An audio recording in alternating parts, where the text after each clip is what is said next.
2001 में हमारी जमात कतर गई तो मुझे यहाँ कंधे में दर्द हुआ तो मुझे एक डॉक्टर हॉस्पिटल ले गए टीका लगवाने के लिए।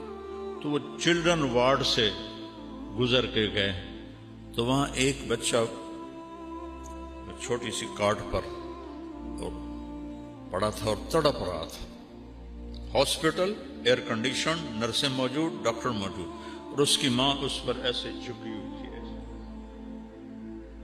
कितने साल हो गए? 24 साल। मैं उस मां का चेहरा नहीं देख सका।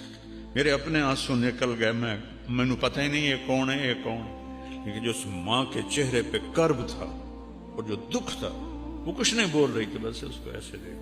हर दौड़ में उसका दिल कट रहा है और बैठ रहा है कि खत्म कहानी मेरे बच्चे की, और कुछ अर्स बाद मेरी कहानी भी खत्म हो जाएगी। ऐसे इम्तिहान दिए हैं अल्लाह के बंदियों ने और बंदों ने। तुमने जन्नत को इतना सस्ता बना दिया है। चंद साल की जिंदगी के लिए कितनी मेहनत करते हैं,